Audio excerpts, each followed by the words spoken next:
સ્વાર્થી દેવતાઓએ તારકાસુરના ત્રાસમાંથી મુક્ત થવા માટે શિવજીની સમાધિ તોડાવવાનો નિર્ણય કર્યો કે શિવ સમાધિથી મુક્ત થાય તો લગ્ન કરે, લગ્ન કરે તો એને ઘરે દીકરાનો જન્મ થાય અને એનો દીકરો તારકાસુરને ત્રાસમાંથી અમને મુક્ત કરે, તારકાસુરનું નિર્વાણ કરે. આટલા માટે દેવતાઓએ કામને વિનંતી કરી અને કામદેવ શરૂઆતમાં તો ના પાડે છે, કારણ કે એને ખબર છે કે શિવના વિરુદ્ધમાં મારું મૃત્યુ નિશ્ચિત છે. છતાં પરોપકારની વાત સ્વીકારીને કામદેવ, આપ જાણો છો, માનસના પાઠક છો, કામ પ્રભાવ વિસ્તારે છે. આખરે શિવજીના મનમાં ક્ષોભ ઉત્પન્ન થાય છે અને શિવ જ્યારે જુએ છે કે મારા ધ્યાનમાં કે મારી સમાધિમાં કોણે આ ક્ષોભ ઉત્પન્ન કર્યો, અને જ્યારે એમણે જોયું અને કામને જોયો, ત્રીજું નેત્ર ખોલીને ખાલી જોયો અને કામ બળી ગયું. હાહાકાર થયો જગતમાં. તુલસીદાસજીએ બહુ જ અદ્ભુત વર્ણન કર્યું છે, આપ જાણો છો. મારો પતિ મૃત્યુ પામ્યો, શિવજી એને બાળી દીધો.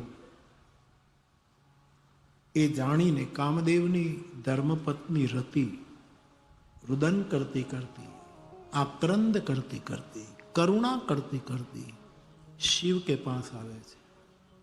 હે મહાદેવ, તું તો કરુણાનો અવતાર છો, મારા પતિને આપે બાળી દીધો, હવે મારું શું? ત્યારે ભગવાન શંકર કહે છે, દેવી અબ તે તવ રતિનાથ કર હોય નામ અનંગ. હવેથી તારા પતિનું નામ અનંગ થશે. મતલબ કે અંગ વગર, અત્યાર સુધી તો શરીરથી બધાને વ્યાપતો હતો, પણ હવે વગર શરીરે બધાના મનને સ્પર્શ કરીને, મનમાંથી ઊભો થઈને એ બધાને વ્યાપ્ત થશે, બધાને પરેશાન કરશે. રતિએ રુદન કરતા કરતા કહ્યું કે મહારાજ, મારો પતિ અનંગ બનીને જગતમાં વ્યાપે એથી મને શું ફાયદો? મને તો અંગવાળો પતિ જોઈએ, મને મારો પતિ પ્રત્યક્ષ જોઈએ, અનંગ બનીને વ્યાપે એ નહીં.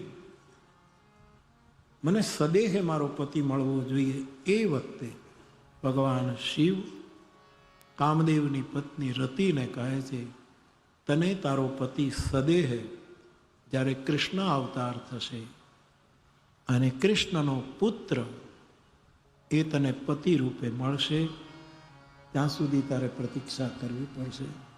અને કૃષ્ણ અવતાર એટલા માટે થશે કે જગતનો મહાન ભારને ઉતારવા માટે. અને શિવ કહે છે, મારું વચન, મારી વાણી કોઈ દિવસ અન્યથા ન થઈ શકે.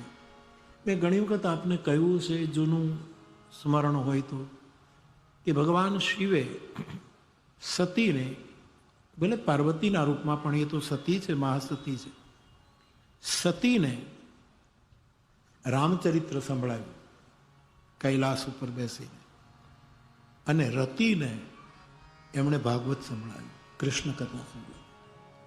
રામકથાની શ્રોતા સતી છે શિવ માટે, પાર્વતી, અને કૃષ્ણ ચરિત્રની શ્રોતા કામદેવની પત્ની રતિ છે. અને બે જ પંક્તિમાં, 4 ચરણમાં આખું કૃષ્ણ ચરિત્ર, અવતારથી લઈને ભગવાનનું પ્રાગટ, એની બધી લીલાઓ,